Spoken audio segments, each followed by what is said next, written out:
پاکستان کے اندر women wing Jamaat Islami الحمدللہ اتنا منظم ہے کہ کسی بھی سیاسی پارٹی اور کسی بھی مذہبی پارٹی کا ویمن ونگ اتنا منظم اور نہ ہی اتنا ایکٹیو ہے۔ ہم الحمدللہ ہر سیاسی پارٹی سے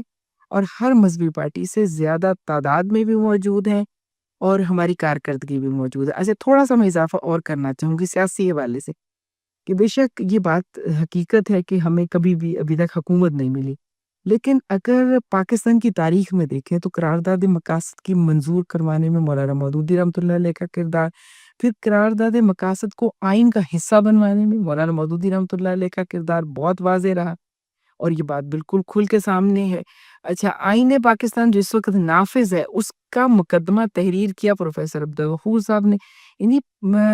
پھر اس کے بعد جو تحریک نظام مصطفیٰ چلی، مسئلہ قادیانیوں کو غیر مسلم قرار دینے والا، امت کا تصور اجاگر کرنے والی شخصیت مولانا مودودی رحمۃ اللہ علیہ۔ اچھا، جہاد کا تصور،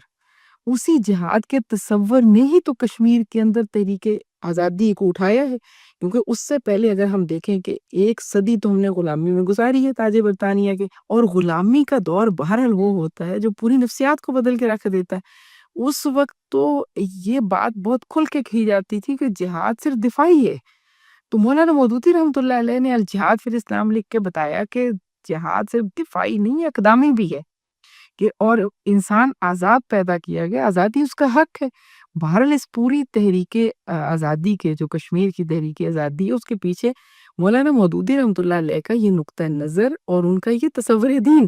کیونکہ نبی صلی اللہ علیہ وسلم کی زندگی کو دیکھے تو مکی زندگی میں تو صرف مزاحمت ہے، جدوجہد ہے، جہاد ہے، یعنی مکی زندگی میں تو نماز 5 جماعت بھی فرض نہیں ہوئی، 5 جماعت نماز فرض ہوئی جا کے مدنی زندگی میں، روزہ بھی فرض نہیں ہوا، وہ بھی مدنی زندگی میں فرض ہوا، زکوٰۃ اور حج بھی مدنی زندگی میں فرض ہوا۔ مکی زندگی تو ٹوٹل مزاحمت کی زندگی ہے، جدوجہد کی زندگی ہے، تاکہ نظام قرآن نے سسٹم لے کر آیا ہے، اور وہ سسٹم انسانیت کی فلاح کا سسٹم ہے۔ اصل میں اگر یہ بات لوگوں کو سمجھ آ جائے کہ انسانیت کی فلاح صرف قرآن کے اندر ہے، صرف دین اسلام کے اندر ہے، تو پھر یہ مسئلہ حل ہو جائے۔ لیکن انسان ہے ہی ناسیہ نسیان سے، تو وہ تھوڑا بھول بھی جاتا ہے، اور قرآن نے خود کہا کہ اجلت پسند بھی ہے، تو جلدی فائدہ چاہتا ہے، اس لیے کبھی سوشلزم کی طرف بھاگتا ہے، کبھی کمیونزم کی طرف بھاگتا ہے، لیکن اصل جو سکون ملے گا، فلاح ملے گی، وہ اسلام ہی کی طرف ملے گی انشاءاللہ۔